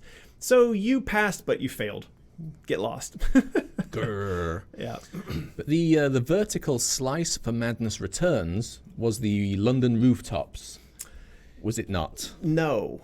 It wasn't. No. Oh. Because with Madness Returns, we didn't have to deliver a vertical slice. We were in a very different position, and something that actually, for the history of the games industry, I don't think, I know for a fact at that point in time had never happened prior, and I don't think has ever happened since. And that was that we did the financing of Alice Madness Returns through a bond finance mechanism, which is similar to how you would finance, say, a movie production.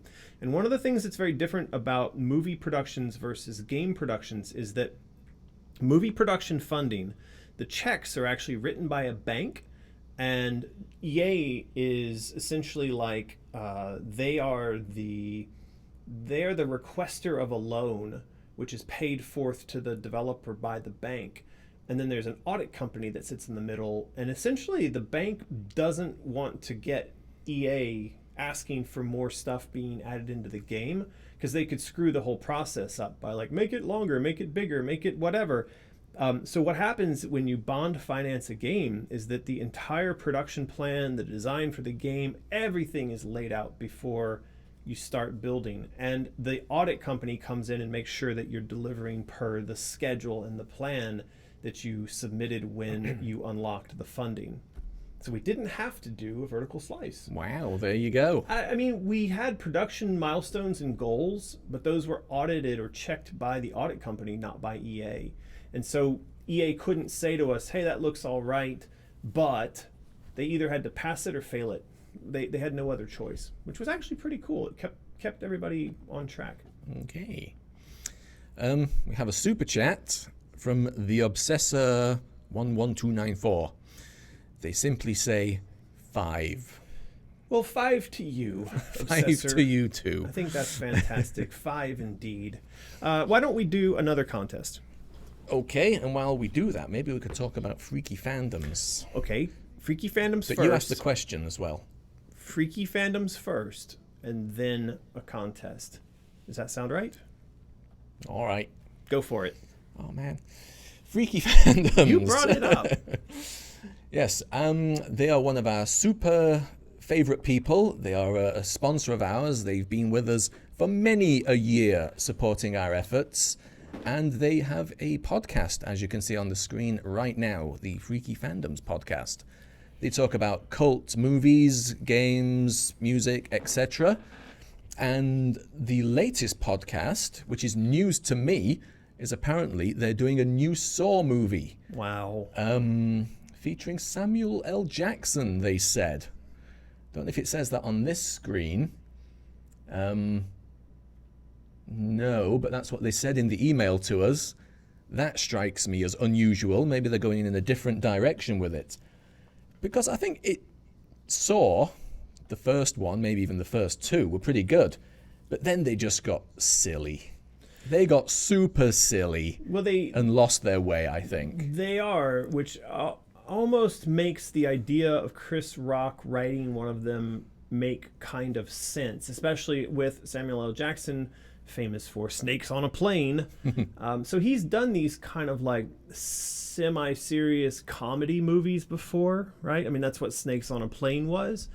And I think that, like you said, Saw has become, you know, it sort of jumped the shark. It became so violent and crazy that it became comedy in essence. And I think there was another movie that did a pretty good job of like blending the comedy into the horror, which was The Cabin. Oh, Cabin in the Woods. Cabin in the Woods. I mean, that was fantastic. So Yeah. I think there's definitely space within the horror world, you know, realm of horror films to be self-aware and self-referential to the fact of recognizing the ridiculousness of all the splatter and the gore, and not to take itself too seriously in the midst of that sort of presentation. You know, one of the first film directors, story writers that I really got into who used to do stuff like that was actually Peter Jackson. I don't know if you've ever seen his original like New Zealand-based horror comedies. Bad Taste. Bad Taste is right up there. You know, the other one would be the movies with Ash, Evil Dead series. Those are horror comedies, and they're actually really fun to watch. So I would say that this makes sense. I don't think... So, for instance, if you'd heard that another Saw was coming out, because you're right, they're up to like number 40 or something.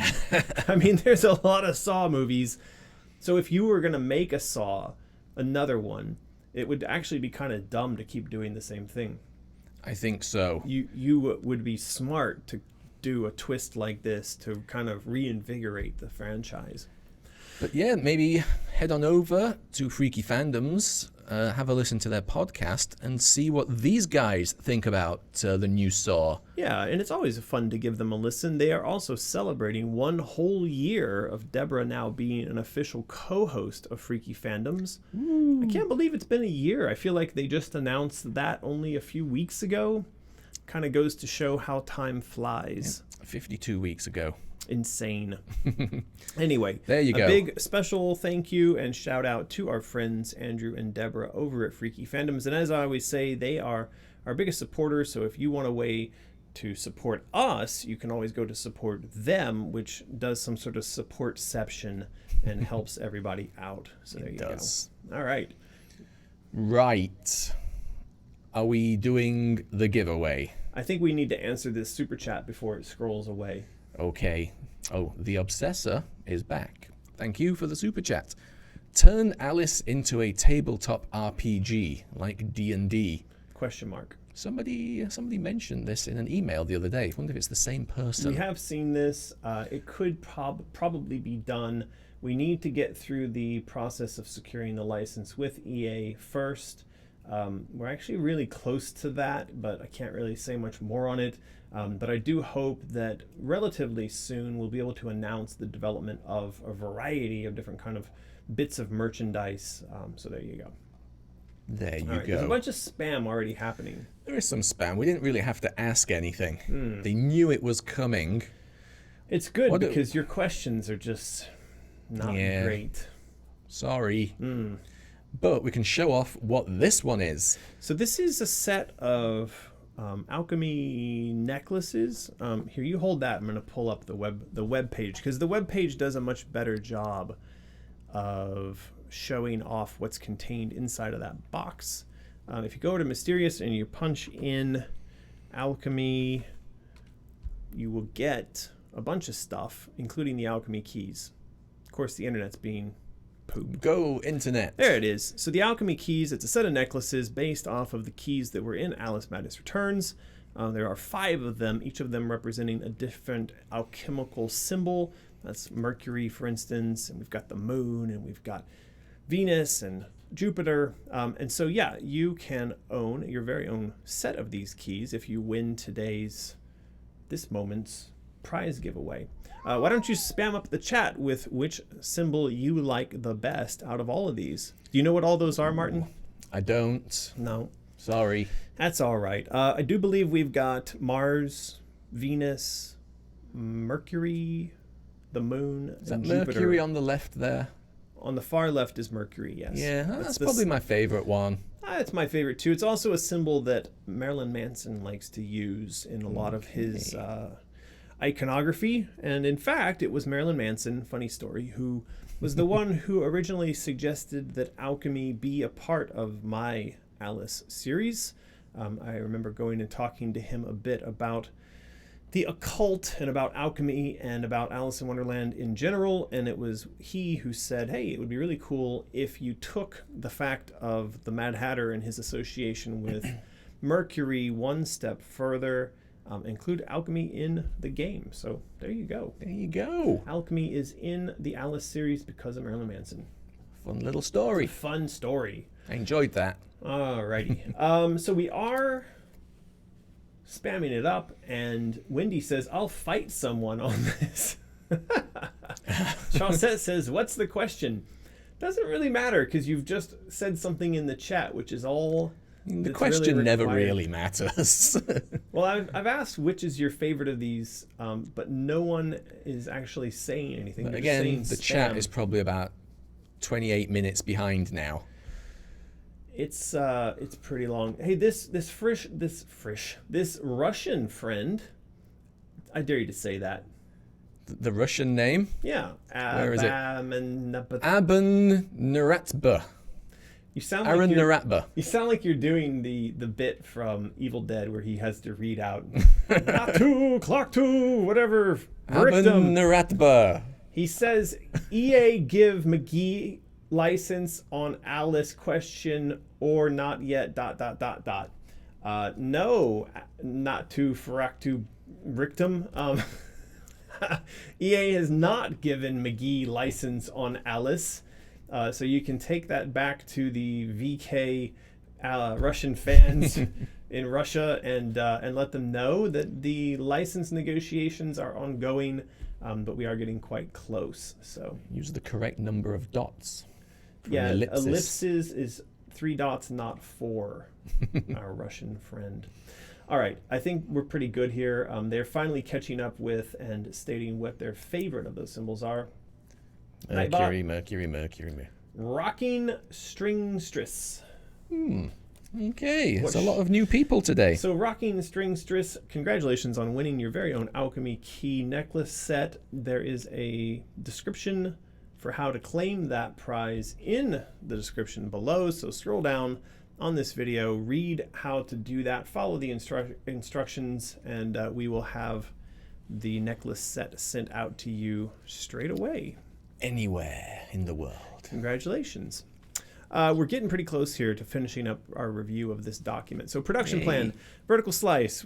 We are suggesting that we would build a vertical slice and that effort is going to be split between 2 teams in two locations, one here in Shanghai and another in Thailand. Now the Thailand team is called YGG Drizzle. Yggdrasil. That's how you say it. Yggdrasil. What is that? It's the tree of life. It's the world tree. The world tree. So yeah, they would be the ones building the art assets, and we would be the ones here in Shanghai putting it all together. We have here in Shanghai remnants of the team who worked on the last Alice game. So of course here in Shanghai we had all of our lead programmers and animators and level designers for Alice Madness Returns, and there's still a few of those hanging around.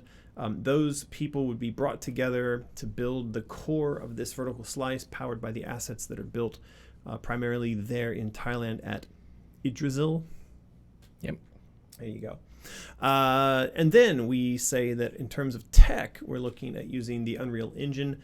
Again, the reason for this is pretty straightforward. We used it last time around. We've got a lot of experience with it. We're good friends with the guys at Epic. They have a very big support network here in China, and specifically their head office here in Shanghai.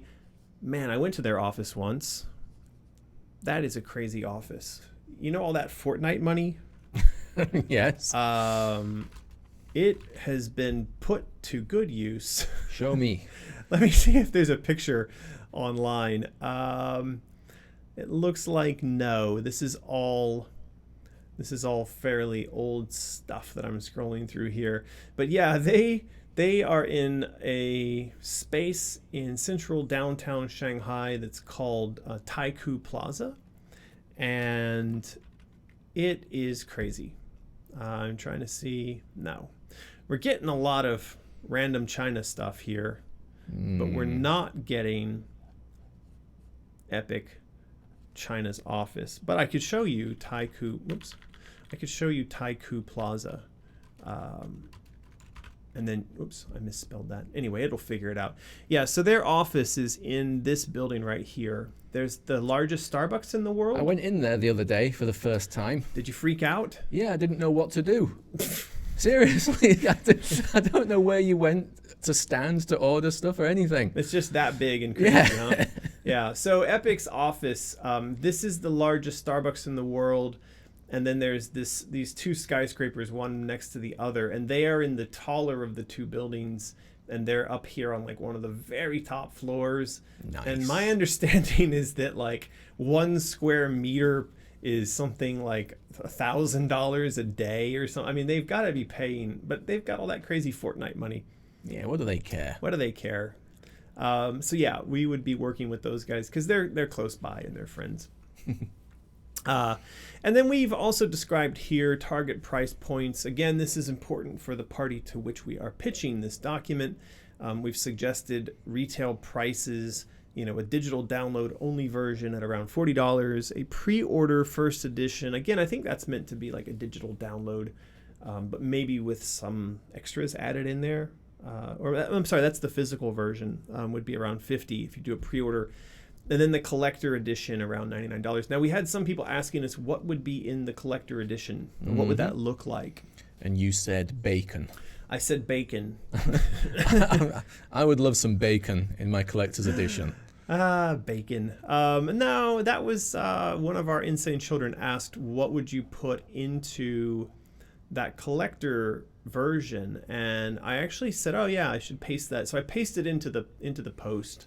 This was one of our very early concept pieces, wasn't it? This was from a while ago. Yes.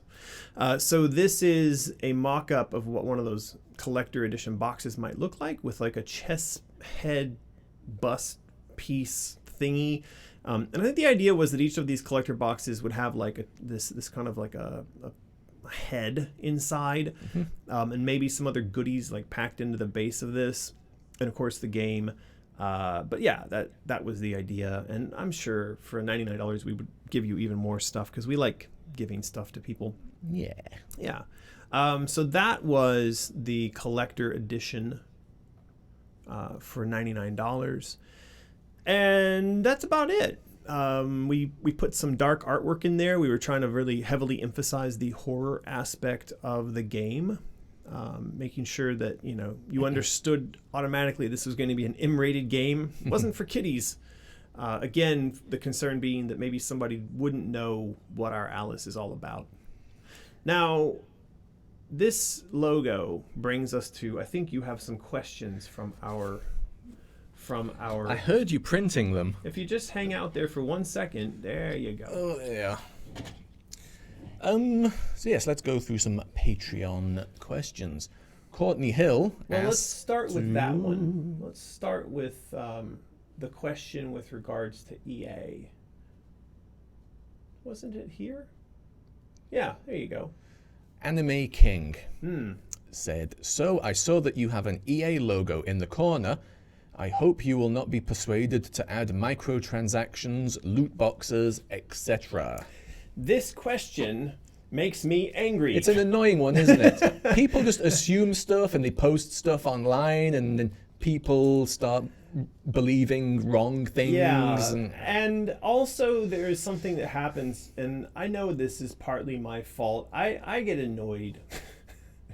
No. Period. I get annoyed with these same questions being asked over and over again.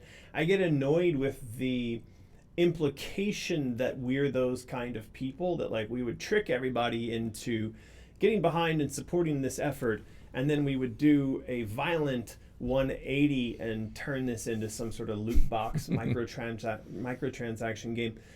We've been very clear from the start that Alice Asylum is a single player game. It is story driven. It is meant to be a premium purchase, single item in a box. You get it and that's it. There are no microtransactions. There are no loot boxes. I don't even know how loot boxes would work in a game like this. But I answered this on Patreon by saying, look, I understand the concern. I also understand and I sympathize with the animosity that is contained and directed towards companies like EA, when what they're essentially doing is trying to legitimize gambling, and they're doing it in the form of products that are oftentimes consumed by children, and where parents don't understand the mechanisms that are at work in there that get kids literally addicted to spending money on these mechanisms.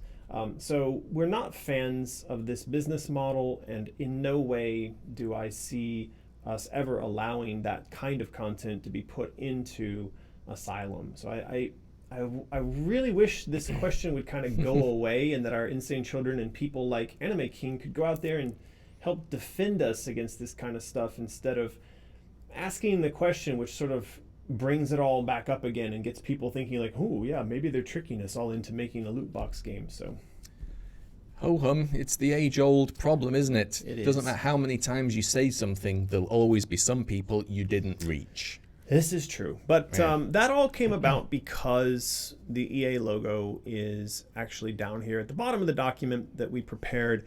And I also said in my response to that question, it's important to note that EA's logo has always been on everything we've done, because ultimately this is EA's, they own Alice. So the idea that they're not somehow associated with this, that's never changed. In fact, as you said, this was one of the first pieces of art we produced. And if you look closely at the bottom of the box right there, there is EA's logo. Right there. That is a reality that we all need to understand and accept, that, yeah, they own this, and yeah, we have to license this from them, and yeah, they are going to have certain rights in relation to the IP that they own, but those rights don't extend to them dictating the content of the game, especially not in situations where they're not the ones funding the game. So keep all that in mind. Please All right. do. Right. What we got here? Courtney Hill asked what would be included in the collector's edition of the game. Well, that takes us back to, this was actually me responding specifically to Courtney, that image. So I think that question's been answered. Yeah. This is, a loose example. I think that in a final collector's edition, I was looking at the collector's edition of Gaze Dawn. Gaze Dawn. And they had like a vibrating guy on a motorcycle, and they had a map, I think, and they had some other Maps stuff. seem popular in So- collections. I think, this is something where, again, in the response, I said to Courtney, hey, let's figure that out together. Let's all of us talk about what we expect in a box like that. Moving on And bacon. to... I did say bacon. And bacon. Yeah. A couple of questions now about the Cheshire Kitten plush set that we haven't really talked about today, We haven't. but we're going to. Let's do it. Jeffrey Adams was curious about our Patreon goal. Basically, are we going to hit it? Yes, we're going to hit the goal this month. What are we at? It was, well, we were about just under 40 people away from hitting the goal. So, yes, we are definitely hitting the goal this month. The Cheshire Kitten plush set is happening this month. So, yeah, go over to our Patreon if you would like this. It comes with the plush, the bag, the patch, and at some point in the future, there will be a DLC code for the Cheshire Lair. Yeah, this is happening this month. This month is August. Today It is is. the 8th of August. If you're listening to this after the fact on YouTube and it's still August, you are not too late. Now keep in mind that what's on offer at Patreon is an early bird special. You would still be able to purchase this on Mysterious once August is over. So if it's still August, the best, cheapest, and fastest way to get this set is via Patreon. Links to that are in the description below. If it is past August, then go over to Mysterious. Again, links in the description below. If somehow you're listening to this and it's before August 2019, I believe your name is Marty McFly. And yeah, welcome to the live stream. Please put a bunch of Apple stock in my hands back when I was 20 years old. That would be very helpful, because then I could just fund the game on my own. Or some bitcoins Or back some- when they were like $10. That would be fantastic. Really lagging out here. Really laggy. Let's show off the real plush. Yes. Arrgh. Look at that. I think yeah. you want to do the down cam for that. With my shaky hand. Yeah, Martin's got very shaky hands. Yeah. Ooh. See, look at it vibrating. You are very vibraty. So yeah, that is the actual plush. There is an actual embroidered patch, but the earring is on the wrong side. But you know, This camera's great. this camera's fantastic. But you know, in the final version of this, the earring will be on the correct side, and it'll look something like that. But of course, that's the back of the patch. Anyway, if you want one of those, and then the bag is there. There's the There's a bag. nice bag. It's got paw on The one lag side. bag. It's the lag bag, and it's got a face on the other. So anyway, that's the set. Go over to Patreon to get that. That answers the question. It doesn't does. We did have a super chat here from. Ice Killer. Yeah. Nintendo, Sony, and Microsoft just agreed today to reveal the odds of loot boxes in their games, I saw that. but I doubt it will stop the gambling aspect of it. Well, the idea that they're agreeing to reveal the odds suggests that they are moving towards the sort of regulation that exists around, say, normal slot machines in casinos or lotteries that you would pay into, you know, to buy a scratch ticket or a lottery ticket or something like that. So it doesn't necessarily, it doesn't mean that it would stop the gambling aspect. In fact, what it means is that they're moving to legitimize the gambling aspect, and that's also the first step towards just making it taxable. Look, governments of the world don't necessarily want to get rid of this. They just want to be able to take their part, their piece of it, right? Yeah. So then the next thing you'll see is that these companies are taking some portion of the profits that they're making and throwing it at, you know, addiction counseling efforts, which is the same kind of stuff that like alcohol makers and cigarette manufacturers do. It's like, yeah, we know it's bad for you, but hey, we're paying some money towards counseling, so therefore we're not super evil. It's like, well, yeah, you kind of are. It's half evil. Very evil. During in our marketing images, Liv, the Kitsune Kid, or now the Okami Kid, says, can't wait for the plush to arrive. Thanks for the shout out.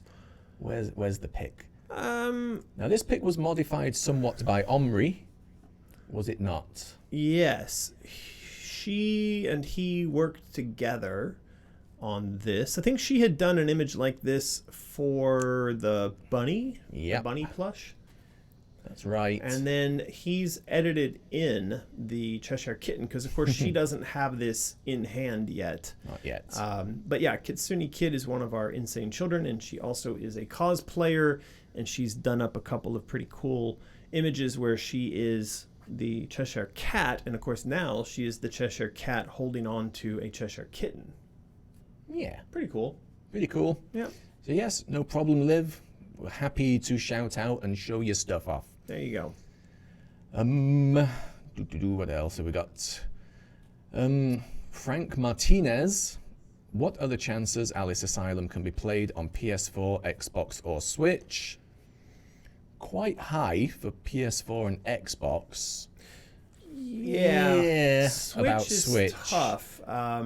Switch is really tough because it obviously doesn't contain the same kind of oomphy horsepower as the other consoles that you've mentioned there. If it did, it would very likely blow up or burst into flames in your hands while you were playing, or the battery life on it would be about 5 minutes. So I don't know what exactly we're going to do with Switch, but I have said many times that I'm a big fan of Switch, and it could be that linked up with the release of Asylum, we managed to do a re-release of, say, the original Alice or maybe Alice Madness Returns on the Switch. So that's something to think about. It is. Yeah. We have a super chat from Timothy J. Mio. Thank you very much. Hi guys, just wondering, are you looking for writers to bring aboard for Asylum? Is there somewhere people should watch in the future for calls to recruitment? Asking for a friend. Yeah, I mean, Timmy, what's wrong with me today? Timmy. Timmy! So Tim, I wanted to say that if you're an artist, concept artist, or an illustrator, or pixel artist, like our friend Jennifer, you're a writer, or you're a 3D modeler, or you're any of these things, a cosplayer, everybody can get involved with what we're doing right now, especially via the crowd design setup that we have. And you can go over to, say, the Asylum wiki. Is that up here? Yeah. We have this thing up and running, the Asylum wiki, and it allows for community ideas to be put into it, and it also allows for comments to be written at the bottom of the pages which describe the various areas of the game. So you can dig into quite a lot of detail on what it is that we have planned, and you can even go in there and write up your own bits and pieces, your own comments to these elements of the game. I don't see the comments section showing up here. Why is that? Maybe nobody commented. Yeah, but there should be like a button that allows you. Maybe because I'm not logged in, I can't see the comments.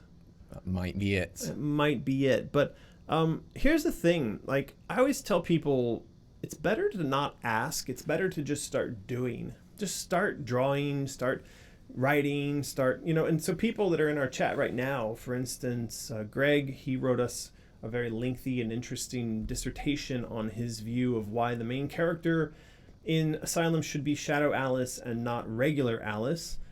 Ice Killer, sketched up some ideas about weapons and wrote up some ideas about how those weapons would be presented in the game based on the emotions that she's dealing with. Everybody that is involved with us on the crowd design side of things has a chance to get their voice heard. So Timothy, I would say if you are a writer and you want to write some stuff, you want to be a part of this, just start writing.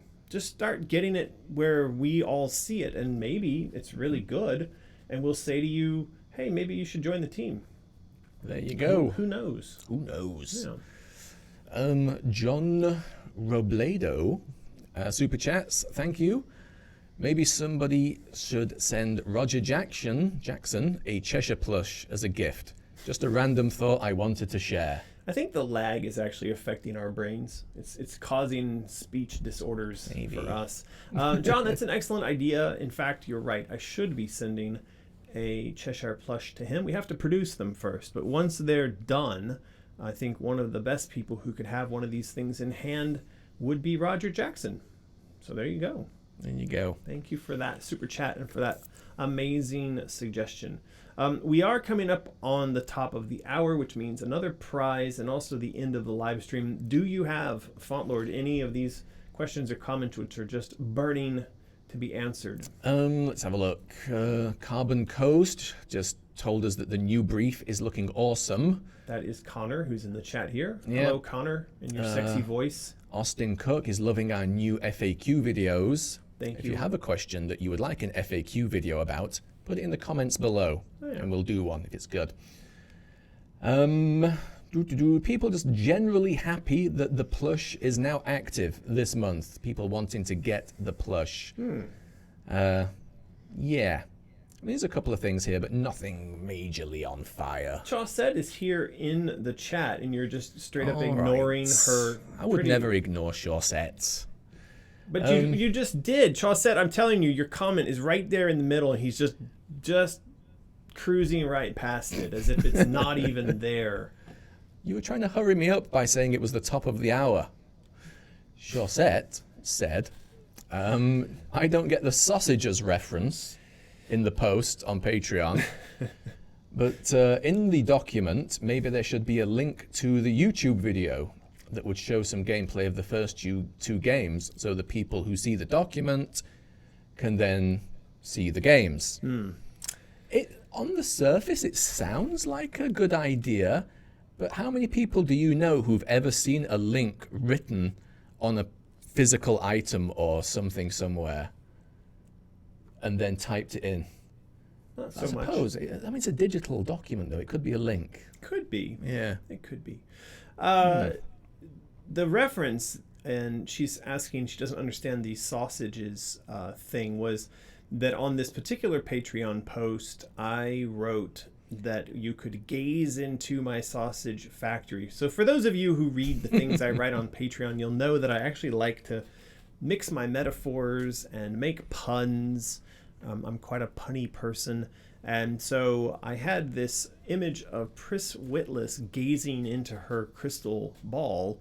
And then this post had to do with the guts of the process of making games, because we were talking about business development. Of course, there's a famous quote that if you enjoy eating sausage, you should never visit a sausage factory to observe how it's being made. And so I was saying here, come and take a look at how games get made, because we were reviewing this business development process. In this particular post, I was inviting everyone to come and talk about the document that we needed to produce. And that is, of course, the document that you are looking at right here. This is what we ended up making. So, Chaussette, this is the output of the sausage factory. I thought that was pretty straightforward, but maybe not. But it's not always sausages.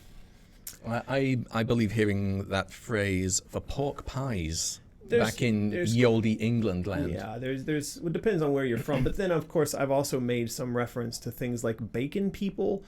So all these things, like if you look here, it says that this was produced exclusively for bacon people at the bottom of the sort of introduction to this document here, right? Pre-production team exclusively for bacon people. The bacon people reference and the reference that's made to bacon in this post here all have to do with the fact that Alice's family was burnt up in a fire, and we called them bacon people. Bacon people. So there you go. Maybe I just have a weird sense of humor.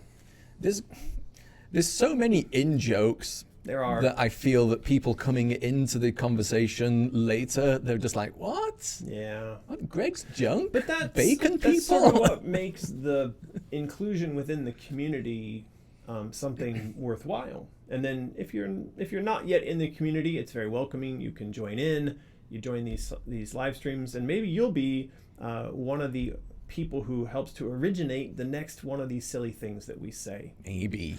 There's a lot of spam happening. We people, yeah, they know it's coming. I see. It's a coming. Well, we are going to, in fact, give away this. The Cheshire final Kitten. giveaway is a Chesh set. It is a Cheshire Kitten set. And so what are you going to have them spam? Not asking a question properly, Lord. Bad spam question, Lord. Bad. Well, somebody asked the question earlier. What is the worst spam question I've ever asked? It might be the hippo thing.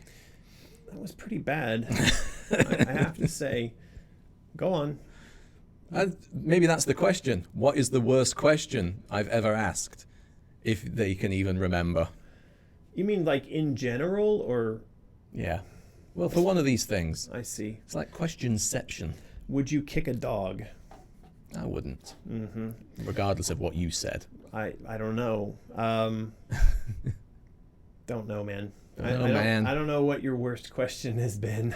They're have a feeling purged from my brain. I have a feeling that there was one worse than the hippo one a couple of months ago, but I forget it now. But I have a feeling it was there. Oh, there you go. Next time, I'll prepare some good ones. Wendy says she hates being a vegetarian. Well, then stop being a You vegetarian. should do. Just bacon. It's the best. Do you know that Martin is actually an anti-vegetarian? It's not strictly true. Do you eat lettuce? I have been known to eat lettuce. Don't quibble. Don't pretend as if you are a vegetable rejecter. I am par excellence. I will reject 90% of vegetables. Yes. So like peas and broccoli, I'm all right with. Some other kind of weird Chinese things I don't know the name of, but I'll eat. Alrighty. There are some things that I'll eat. I think that we're pretty much done today. I just want to be clear, Martin does not eat his vegetables, and now we're going to roll it. Rumble Tumble. Wow! Everyone is new this week. Yes. Rumble Tumble even sent a quote from the game, "How beautiful you look when dressed in rage." So congratulations, Rumble Tumble. You have just won the Cheshire Kitten collector set. So there is a description or an explainer in the description below for how to claim your prize. Do scroll down, follow the instructions, get that out to us as soon as you can, and we will send you the Cheshire Kitten collector set. But please remember, that is not going to get sent until sometime around mid-September. So no need to ask or write us asking where your prize is until at least that date. So Rumble's still referring to hippos. I think Rumble may be a little bit confused. Everyone's behind. Yeah, just a little bit behind. They'll get the info. So that is kind of it. I don't think we've got anything else we're needing to cover today. We talked about Chesh, we did arts, we did super chats, we did Patron comments. We talked about freaky fandoms. We covered our FAQs. We asked people to post questions below so we could do some more FAQ videos.